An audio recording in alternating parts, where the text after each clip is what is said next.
Yun. So, kahapon, April 7, nagkaroon po ng oral arguments tungkol doon sa consolidated dito ha, maraming mga nag-file na kinu-question yung legality ng GAA 2024-2025. Gusto ko lang din ipaalala sa inyo na base doon sa desisyon ng Korte Suprema, sa separate opinion ni Leonen tungkol doon sa PhilHealth, right? Sinabi niya na dapat daw ang 2024 GAA ay unconstitutional, which is kinu-question yan sa Korte Suprema. So may hint na tayo kung ano ang mangyayari dito sa 2024 GAA. Now, why am I showing this? Bakit ito naka-pink at ito ay naka-green? Kasi nakalagay po sa Constitution natin. Dati ko pang sinasabi, dahil itong natutunan ko nung nag-aaral pa ako at sa kayo rin, sa Political Science or Constitution 101, nakalagay kasi doon na yung requested amount or NEP ng presidente ay hindi po pwedeng taasan ng Kamara. Di ba kapag 30 days mula nang magbukas ang session, so kailangan ng presidente mag-submit ng kanyang requested budget para sa susunod na taon. So ang hiningi po ng 2024 ay 4,301,676. Yan, ganyan ang hiningi nila. And then nitong 2026, ganyan ito. Kung pansinin niyo po, ang hiningi noon ay 4.3. Pero ang inaprubahan nila, ang naging GAA, ang pinirmahan pa ng Pangulo natin ay 4.7. Samantalang, kaya ito na red flag ito, samantalang yung NEP ng 2026, sumunod sa Constitution ito. 4.6, 5.2, ito 4.646 ang naging GAA. Pasok sa banga. Ito ang pruweba. Sabi sa Constitution, Article 6, Legislative Department, Section 25.1, the Congress may not increase the appropriations recommended by the President for the operation of the government as specified in the budget. The form, content, and manner of preparation of the budget shall be prescribed by law. Isa po sa tanong dito ay yung isang naging matinding pinag-usapan dito, unprogrammed appropriations. Kasi ang sabi rito, yung form, yung content, yung manner ng preparation daw ng budget. So, ibig sabihin yung content, yung anyo nito, yung form. Ang tanong, nasaan po doon sa Constitution yung unprogrammed appropriations? Kung inyo hong maalala, sana, yung matagalang nakikinig sa atin, hindi ho ba binabatikos ko rito ang Pangulo, ang Kamara de Representante, ang Senado, sa paglalagay ng appropriations budget? 'Di ba yung appropriations, yung unprogrammed appropriations. Ang depensa po diyan, pati ng mga ibang kapatid kong vloggers, sinasabi nila ito pong unprogrammed appropriations, ito ay standby fund. Ito ay in case of emergency, merong national calamity na nangyari, diyan kukuha ng pondo ang Pangulo. 'Di ba? Sino nakarinig, nakabasa ng ganyang paliwanag mula sa mga kapatid kong pro-admin vloggers? O, kung wala, lugi kayo. Pero yun po yung common na paliwanag dyan. Eh, ang tanong ko nga paano ba nangyayari nagkakaroon ng laman ng unprogrammed appropriations? Saan ba nanggagaling ang pondo dyan? Ang totoo, hindi po kabilang ang appropriation, ang unprogrammed, tawagin natin UA, ang unprogrammed appropriations, hindi po kabilang yan sa pinupondohan at nire-release January pa lamang the following year, nire-release na ng DBM. Okay? Hindi yan kabilang. Ang nangyayari dyan, itinatakda ng Kongreso kung magkano lang ang halaga na ilalaan later on sa appropriation sa UA. Saan ba ang source ng UA? Excess funds. Meron ba tayong excess funds, mga kababayan? Wala, di ba? Nangungutang nga tayo eh. Alam nyo ba yung contribution ni PBBM pagdating po sa utang? Pumapalo na po si PBBM ng 5 trillion pesos. Ganun na ho kalaki. Samantalang kay Duterte ay nasa 6.7 trillion for 6 years. Kay Gloria Arroyo, kung di ako nagkakamali, ay nasa 4.6 million yung kanyang, trillion, yung kanyang naging contribution. Kay Pinoy ay maliit. Teka, hanapin ko yung kopya ko. Okay, ito.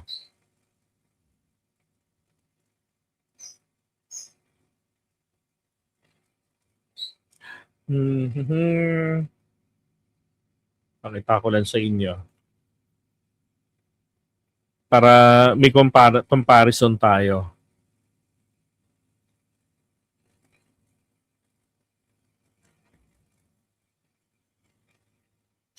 Yan.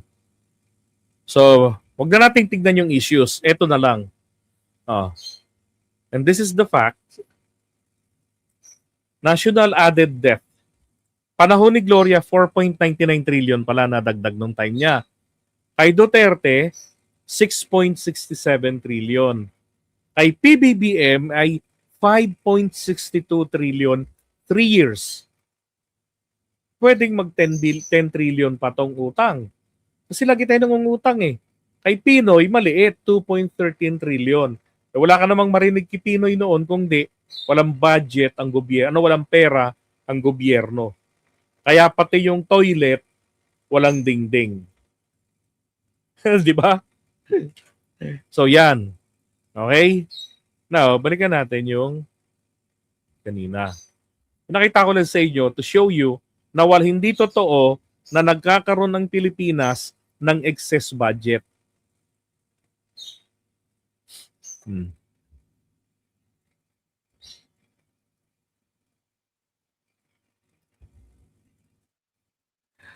Okay, ano nangyari? Bumagal siya.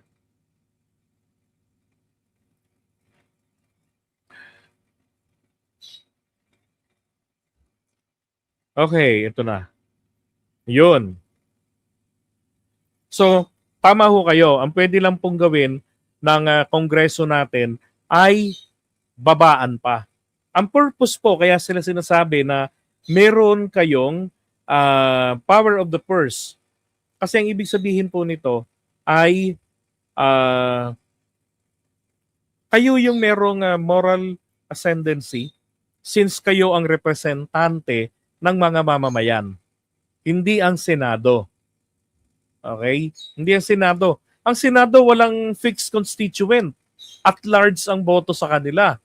Kaya most of the senators are as-isers sa powerful political figure. Kasi endorsement, di ba? Pati sa mga religious organization, endorsement, ano sila? As-isers, pleaser. Ang mga kongresista, hindi. Kasi meron sila sariling small group of people, constituents nila, na yun ang mag-i-elect, yun mga electors nila. Ngayon,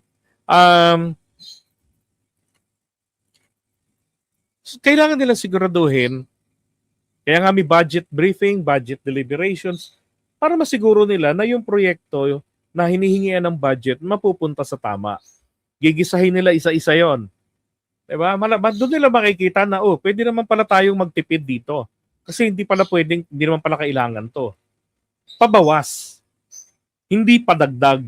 Mga animal na mga mambabatas natin dito, ito yung matagal ko nang pinanggigigilan, buti na lang nagkaroon na ng oral argument sa Korte Suprema. Talaga namang nakakatalino makinig sa kanila. Kasi hindi naman po mga justices lang ang nagsasalita ron eh. Meron silang mga amicus curiae. Ibig sabihin, kung daw nagkakamali ng Latin term na to, amicus curiae ay friends of the court. No, not necessarily mga abogado. No.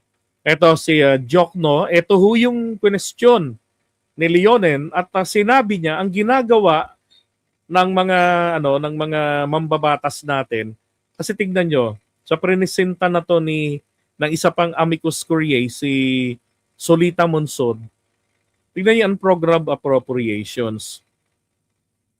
Pagdating po nitong 2021, 2022, pagdating ng 2023, lumobo ng todo-todo. Unprogrammed appropriations yan.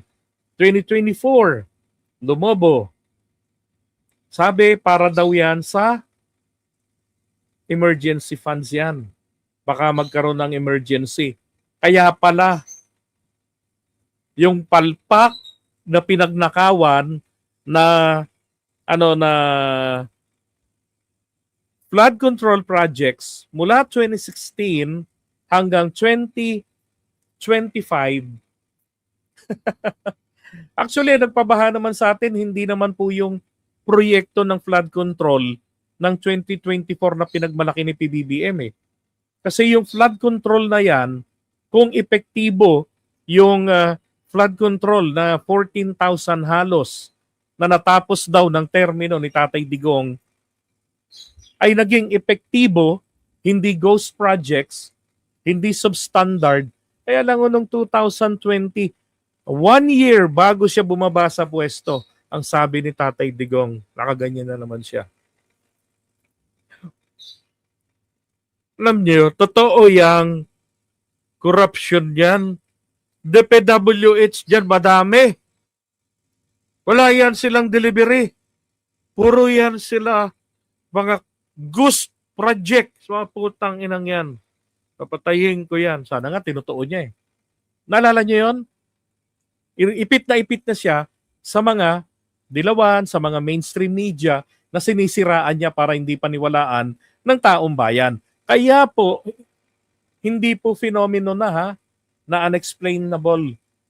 Kung bakit kapag DDS ka, galit ka sa mainstream, ang tawag mo, bayaran.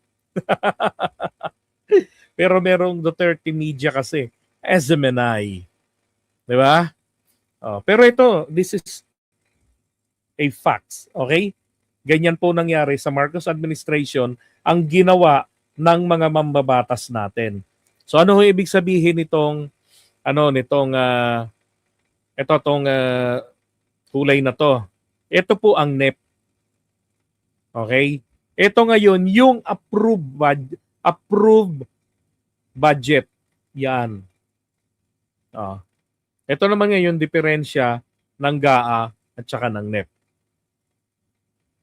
Pero rito pa lang sa GAA, kita na natin yung appropriations. Ang laki.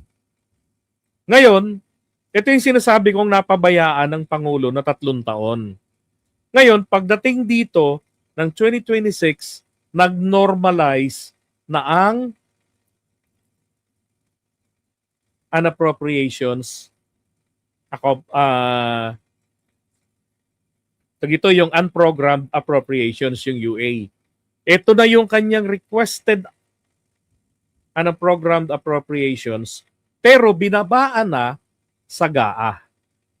Hindi katulad nung dati, mula 2022 hanggang 2025, pinalolobo ng mga demonyo nating mga congressman at mga senatongs. Kaya nyo na. Kaya doon sa mga nagagalit sa akin na binabanatan ko to, mga kapatid, di ba sinasabi ko, ayoko na ito pa ang magpahamak sa Pangulo. At ngayon, nangyayari na nga. Ang sabi po ni Jokno, kasi question ito, bakit meron tayong deficit? Alam niyo ibig sabihin ng deficit? Si Professor Chita Cabanza, alam niya to. I hope i-confirm niya yung pag-understanding ko. Ang deficit po, ito po yung labis kumpara doon sa iyong sa iyong sa iyong pera na ginastos mo. Halimbawa, yung pera mo, meron kang 10 piso. Tapos, gumastos ka. Meron kang pinagkagastusan na 20 pesos ang halaga. Magkanong deficit mo? Yung nakakabuisit na 10 piso ang deficit mo. Ito yung diferensya ng pera mo, ng budget mo, at saka ng pinaggastusan mo. Bakit po ang tawag nila rito ay fiscal space? Yon. That's a term. 'Di ba? Prof. Chita Cabanza, fiscal space. Ang fiscal space po ginawa nila kasi ang ginawa ng Pangulo, 'di ba, yung mga regular budget, regular fundings ng gobyerno natin, nakalagay po yan sa NEP, regular. Tong mga to, nasa NEP yung mga yan. Yung mga yan, nandun yan. Oh. Yan, nandoon yan. Nasa NEP. Pero, nilagay ng mga congressman at sinang-ayunan ng mga animal ng mga senatong na ilagay ito sa unprogrammed appropriations. So, tandaan nyo, ang unprogrammed appropriations, ito po ay walang pondo na ilalabas by January ang DBM para sa mga yan. Kailan po yan lalabasan ng pondo? Kapag na-certify na, tinan yun, laki pag na-certify na po na meron tayong excess funds. Paano mo masasabing may excess funds tayo? Utang nga tayo ng utang. Champion na halos si PBBM in 3 years pagdating po sa trilyones na ambag sa national debt. Halos kabuti niya na yung kay Duterte. Nilampaso niya na yung contribution ni Gloria ng 6 na taon. Tapos sasabihin ng DBM, meron tayong, at ng Department of Finance, ng DOF na, meron tayong excess funds. Di ba? Nakakayamot. Tarantado tong mga to. Binudol tayo ng mga yan Napapahamak tuloy. Presidente.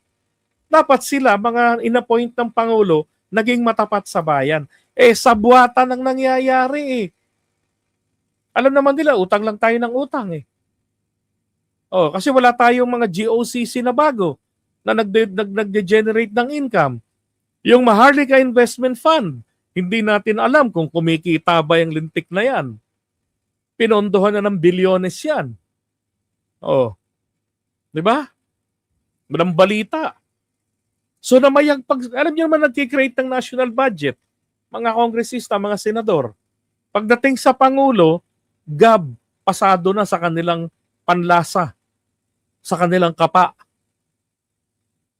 Kailangan ng Pangulo pumirma. Di ba? Kaya ang ginagawa ng Pangulo, for later release niya. Kaya lang ang pinakamasaklap rito, balikan natin.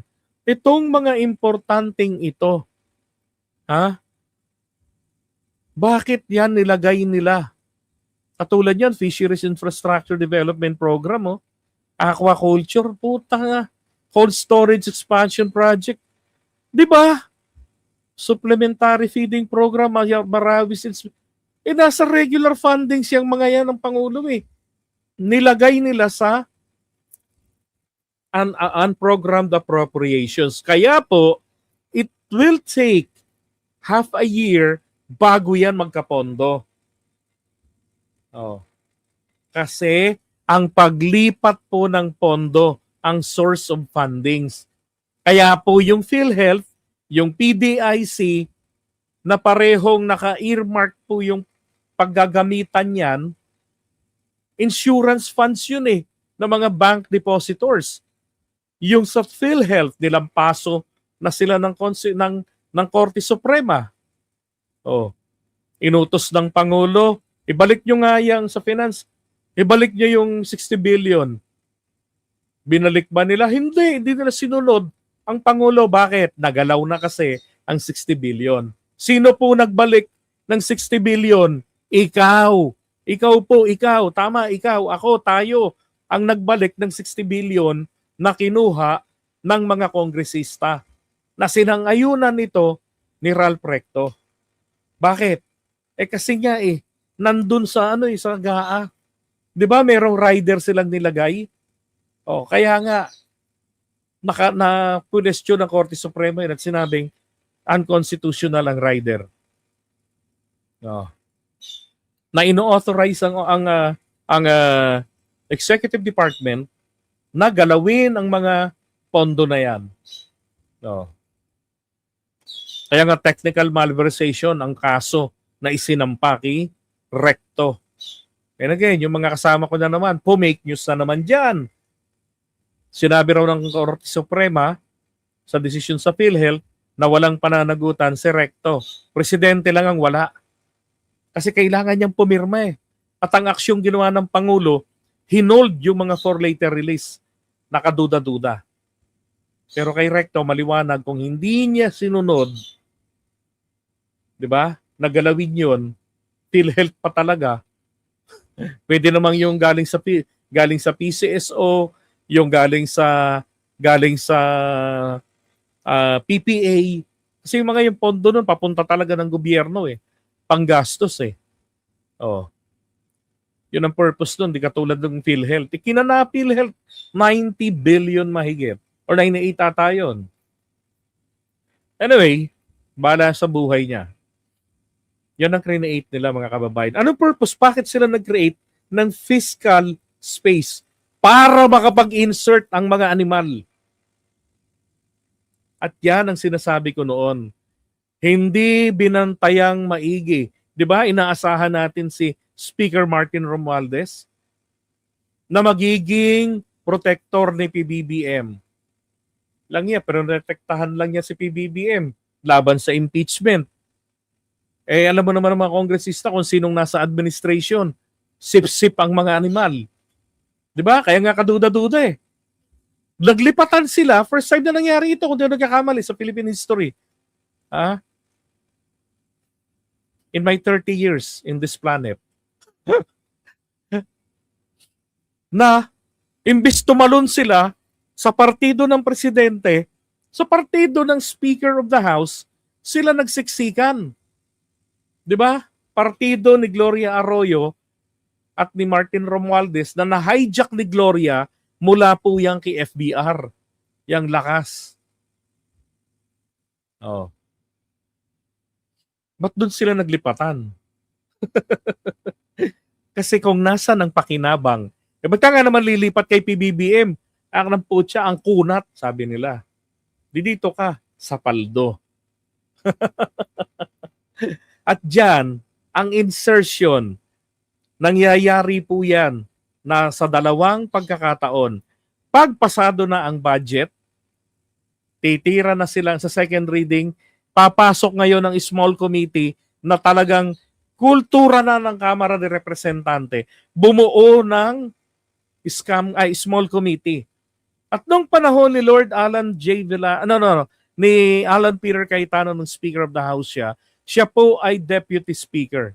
Majority Deputy Speaker. Kaya ang tawag sa kanya noon ay Madjo. Di ba? So nangyari ito. Kaya ako nagtatampo kay Speaker na pinagtatanggol ko dati. Alam niya ang korupsyon. Nakita niya sa panahon ni Alan Cayetano. Kasi naging isa siya sa mga humawak ng scam committee na yan. Bakit pinabayaan niyang magpatuloy sa administrasyon ni Insan? Di ba? Bakit? Tinayaan niyang dumikit pa sa kanya at makagalaw. Sinasaldi ko, hindi pwedeng katuwiran. Unacceptable ang sasabihin ng mga kaloyalista dyan na hindi naman siya pumirma sa BICAM. Okay. Pero ang pinag-uusapan dito sa accountability, hindi po kung sino yung pumirma sa BICAM Kung sino ang nagwaldas ng pera. Ginamit yung mga insertions nila. Doon pa lang sa fiscal space na pinanggalingan nitong 303.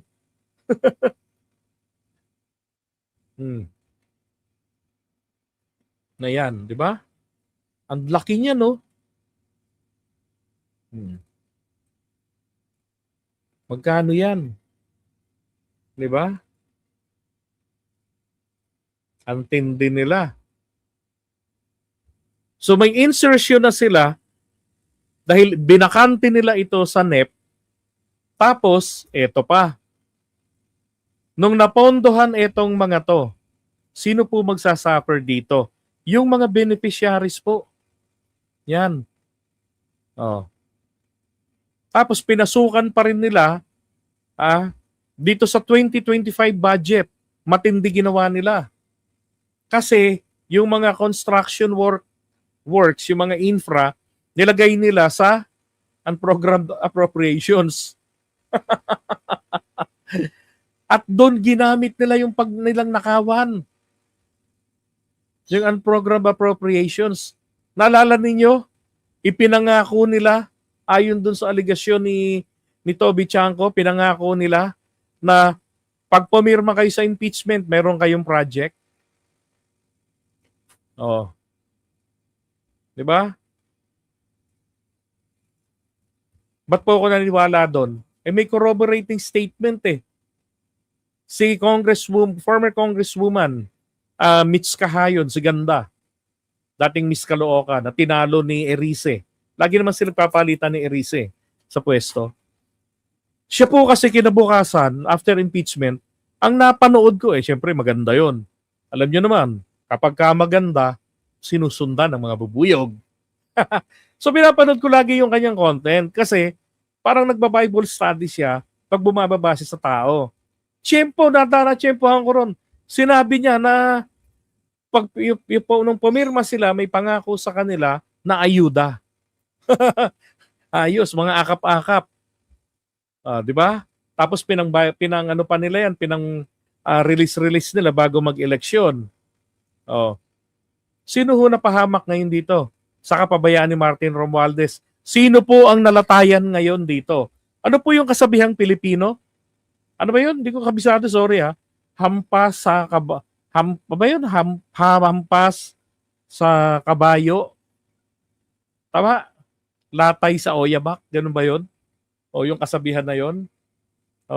Sila yung gumawa ng kabalbalan. Diba? Kasi ganito yan eh. After na mapasa na ang budget, ideally, wala na silang pakialam sa pondo. Sa implementation ng mga projects nila. Paano po sila dumali ng pera? Cash advances, kinadiskaya sa ibang mga contractors. Cash advances. Up to 40% of the total budget.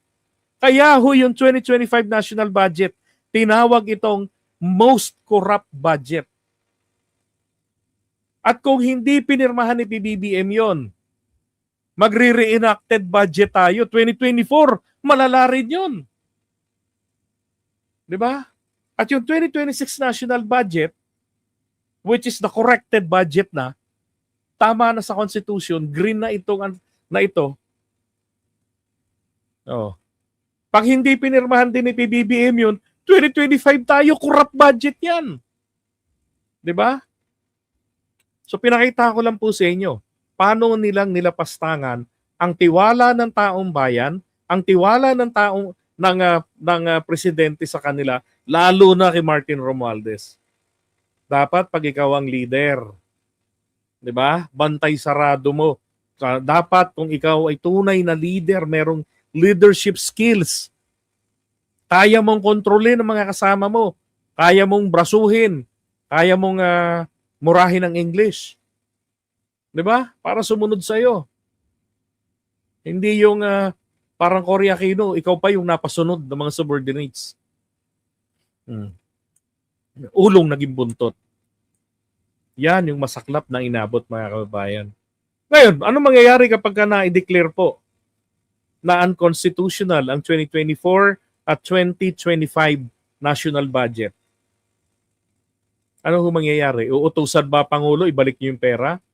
Uutusan ba sila na ibalik ninyo yung mga nawaldas?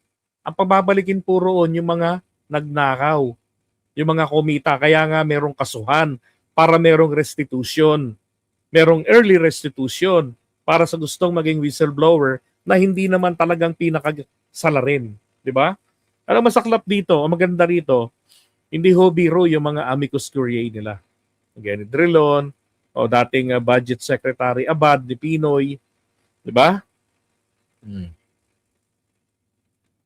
Magaling magpaliwanag etong Solicitor General natin.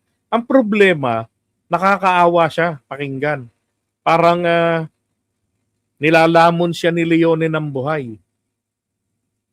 Bakit? Kapag ka maliho kasi yung posisyon, ang hirap ipaglaban yan eh. Kaya nga yung kabilang kampo, di ba? Yung kabilang kampo, gagamit na lang ng fake news. Para lang makaposisyon. Ibig sabihin, para lang may maibato, gagamit ng fake news, false narratives. Ito yung sinasabi ko. Na dapat naging maingat si PBBM dahil ang kanyang pag-upo, napakalaki ang inaabangan ng taong bayan na pagbabago.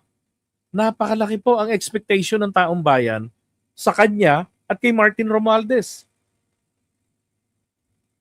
Pero anong nangyari? 'Di ba? Na unity team tayo. Yung unity team naging umit team. Alam niyo yung umit, nakaw. 'Di ba? Kinana tayo ng mga mambabatas. Alam niyo ho, high school pa lamang ako, bansag na po sa mga mambabatas natin. Ang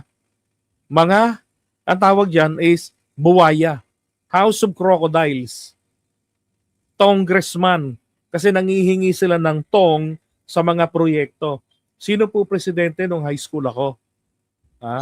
During early 90s. Ramos. Doon pa lang, congressman ang tawag sa kanila. Tuloy-tuloy. Oh. Diba? Bijegan Scoopy Team. Yung unit team. Eh di ba as early as 2022 sinasabi ko na, yung unit team natin, hanggang May 9 lang yan. After that, wala na yan. Kanya-kanya na yan ng largayang mga yan. Kanya-kanyang agenda, personal and political agendas. Ito naman eh. Kaya ako, nagiging ano na yan, maitim, umitim na yan. Hindi nga ako nagkamali. Ano resulta ngayon na nangyari dito? Si Martin Romualdez, inaakusahan na tumanggap ng pera na kinabang. Although walang direct na ebidensya na tumanggap siya o ganyan, 'di ba? Pero mukhang ang ombudsman ay meron. Wala lang tayong alam publicly, pero ang ombudsman meron. Depende yan sa magiging desisyon ng Sandigan Bayan. Kung totoo ba na mahina o walang ebidensya laban kay Martin. Pero karma yan eh. Kung hindi siya nagpabaya sa kanyang trabaho, sa kanyang papel, na bantayan ang mga kasamahan niyang mambabatas kasi alam niya kung paano kurapin ang pera ng bayan sa pamamagitan ng scam committee. Di ba? Tapos pagdating pa dyan, nadali na ipasok na ng mga kongresista yung bilyon-bilyon nila sa kabuuan na insertions na hindi na dinaan ng NEP Yung request ng Pangulo na nasa NEP, nilagay nila sa basurahan kumbaga. Sa kahon, walang pondo. Tenga, kaya nga yung subway. 2029 na matatapos, delayed ng 5 taon. Dahil diyan sa kanila. 'Di ba? Yung pondo, meron tayong parte at saka yung Japan, pinakilaman nila. Yung parte natin na pondo, nilagay nila sa appropriations. Kalahating taon yun bago magkapondo eh. Ano resulta? Hinihingi ng Korte Suprema sa DBM at sa Finance ang certification of excess funds. Kasi ang rebuttal po dyan, na alam ko, bakit tayo nangungutang kung meron tayong excess funds? 'Di ba? Oh. Tapos, bilang isang karma na naging tumama kay Martin Romualdez for failing to protect his cousin and the interests of the Filipino people, nanganganib po siyang makulong ng ilang taon sapagkat ang parusa sa kanyang kasong plunder na isasampa sa Mayo ay wala hong piyansa. Magiging magkaklase sila ni Bong Revilla. And to be followed by Joel Villanueva, Chis Escudero, at saka nitong si Jingay. Oh. Tsaka ng iba pang mga mambabatas. Madami sila doon. Yun ang magkakamali nila eh. Kasi kung naging maingat lang talaga, 'di ba? Ay nako. Ang problema rito, nalalatayan ng Pangulo. Sabi nga ng Pangulo doon sa kanyang confidante na si Toby Chanco, kay Martin Romualdez yung pinapagalitan daw. Wala akong natatanggap na perang diyan, ha. Bakit? Ay alam ng Pangulo kasi naging congressman siya, naging senador siya. Alam niya yung kalakaran na yan. Sinabi nga po ni Sara Duterte, pag upo pa lang nila, alam na nila yan, nabalitaan na nila yan, na matagal na mayroong Attorney Baligod. 'Di ba? Delivery ng mga mali-maletang kwarta. Oh. Gamo ng kape. Bili ka sa labas. Di ba? Yun naman saklap doon eh. Totoo. Yun yung sinasabi ko eh. Magpabaya kayo kahit isang katutak ang inyong defenders, hindi kayo lulusot at lulusot diyan. 'Di ba? Tatama at tatama ang karma. Bakit? 2024, Diyos ko. Ha? Sabi ko, bakit ko pagpipilitang pagtanggol pa? Gumalaw na Diyos ng 2024. Pagsabi ng Pangulo natin, meron tayong 5,500 flood control. Brum! Bumaha. 'Di ba? Baha. Halos buong Pilipinas, palit-palit lang ng lugar ng binabaha. Oh. Na-fact check ang Pangulo. Nagkaroon ng investigation. Nabuking doon. Repair yung ibang mga nasa 5,500 flood control. Patse-patse. At walang sinunod mula pa sa panahon ni Duterte na merong napakaraming flood control projects na ni-repair ng panahon ni PBBM. Kaya pala, kahit na pinahiran lang ng kutsara ng semento yung crack do sa flood control ni Duterte substandard, kasi di mo naman pwedeng pahiran yung ghost eh. Nakalista na sa DPWH 35 million flood control. Pero totoo, tangina minasilyahan lang ng mortar, ng semento, yung malaking crack sa flood control. Kaya nagiba yung mga flood control. Pati yung ni-repair. Diba? Tuwan-tuwa yung mga mababatas. Yehey, may bagong project. Repair na naman. Oh. Kaya paulit-ulit eh. Diba? Ay nako. Ganun na nga yan. Kanila naman talaga yan. Sila yung trumabaho eh. Oh, sila yung trumabaho. Helicopter niya gamit. 'Di ba? Kasi kung ako kongresistang korap, akong politikong korap, pakyo kayo, basta hayaan ko kayo mag-deliver sa pwesto ko, kung ipahamak nyo ako. 'Di ba? Oh, ang gagawin ko, hindi maraming tao nakakaalam. Oh, tayong dalawa lang. Dalhin mo sa akin yan, magpalit tayo ng sasakyan. Oh, kaya ako na lang. Okay, pakuha ko sa anak ko. Tiwala pa ako, hindi ako papahamak. Ba't pa ako kukuha ng isang katutak na Marines? Ba't pa ako papayag na magpa-deliver ng mga isang katutak na yan sa mga ex-soldiers? Baka yung mga yan mga espiya yan ng NICA. 'di ba, ng National Intelligence tawag dito, ang tawag doon, Nika National Intelligence, usay na 'yon. O kaya ng PNP, 'di ba? O ng AFP. O, 'di ba, bakit nahiya ako na maraming nakakaalam? Kapag gagawa ka ng krimen, as much as possible, walang ibang nakakaalam. Kasi pag marami, mas maraming pwedeng, marami kang nervyos. Baka ipahama ka. Ang nakakaalam lang, as much as possible, ay yung mga gang members po. O, at yun nga, saldi ko, at yung mga kanyang mga sundalo. Na questionable rin naman ang personality. Di ba? Na dishonorably discharged. Ito yung problema eh. Tama yung sinasabi ni Kumaring Claire eh, ni Auntie Claire, na yung baho nyo, yung putik nyo, eh gusto nyong ipahid nyo sa presidente. Eh, di ba tinignan ko yung pictures na nabaligod? Ano nakita ko? Konfirmado yung naunang nag-test. Si Juan Vlogs ba yun? Juan Luna Vlogs. Tinest niya. 2018. Oh. Tinest ko din. Yung sa metadata. 2018, yung mga pictures.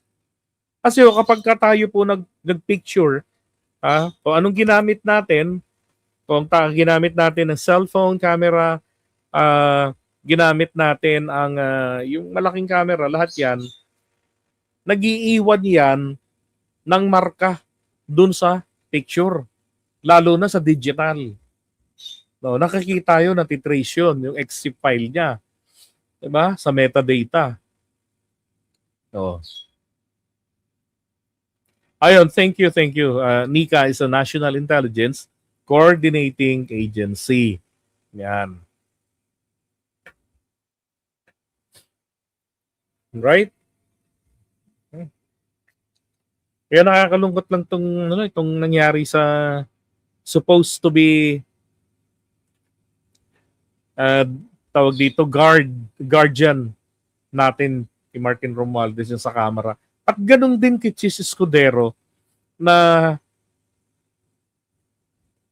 siya pa yung nag-facilitate ng campaign fund ni PBBM, nag-hold ng ng isang event sa isang restaurant na sikat. Tapos pupunta yung mga negosyante, then obligado silang magbagsak doon ng at least 5 million pesos para sa kandidatura ni PBBM. Which is no issue because hindi naman po siya public official at the time, civilian siya. 'Di ba? Kaya pwede siyang tumanggap. Maliban na lang, ang hindi lang po niya pwedeng tanggapan ng pondo roon, etong mga galing sa illegal, galing po sa mga involved sa mining or quarry. Yan, hindi siya pwedeng tumanggap ng donasyon galing sa mga yan. Tingnan niyo yung appropriations program. Yung unprogrammed appropriations. Mga animal, di ba? 2023, pinalobo nila. Tapos hanggang 2025. Pero nagsalita na Pangulo. Ayun na. Ninormalize na nila yung 2026 budget.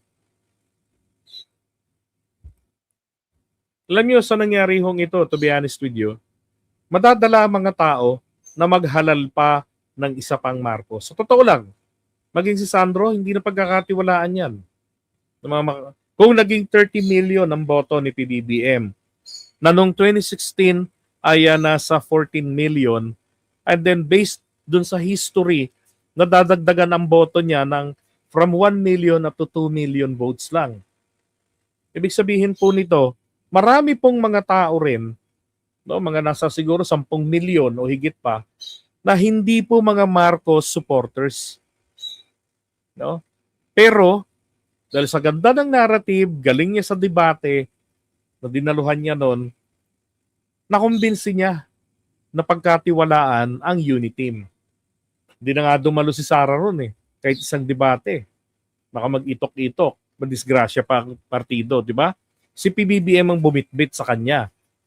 Oh. Kaya lang, yan ay trial and error ng taong bayan sa kanila. Na pwede pa ba naming pagkatiwalaan ng Marcos? 'Di ba? Ngayon, ang problema, nagkaganito, nagkaletse-letse. Wala. Yung masaklap pa nga nito, baka yung tawag dito, yung endorsement ni PBBM sa kung sino yung kakandidato sa 2028 hindi na hingiin eh. Bakit? 'Di ba? Parang kiss of death ang endorsement na yon. Kapag hindi nila na-recover ang good image, the only way for BBM to recover, makabawi sa taong bayan, persecution at matapang kamay na bakal sa pagharap sa korupsyon. Sinabi ng Pangulo noong nakaraang 2025 na sabi niya, nung buhay niya yung ICI, sabi niya, di ba, tumbukin natin, sundan natin kung saan dinadala ng ebidensya ang investigasyon. Kahit na sino pa. Sabi niya, di ba? Alam naman natin na marami sa mga tao na yan ay guilty. Kaya lang pag dinala natin yan sa korte at hindi solido ang ating kaso, ang ebidensya, hilaw, madidismiss lang yan. Kaya sabi niya, kahit sino pang tamaan dyan, ibig sabihin, kahit na pinsan pa niya ang tatamaan o kaalyado sa politika, katulad dito ni Chis Escudero, then so be it. Tama lang naman yun. Tangin na itong mga animal na mambabatas trumabaho eh. Tapos ang hataw, ang latigo, ang peklat, tama sa kanya. That is injustice. Di ba? And to serve justice para sa kanyang sarili, kailangan gawin ng Pangulo, tuparin niya ang pangako niya nung campaign period.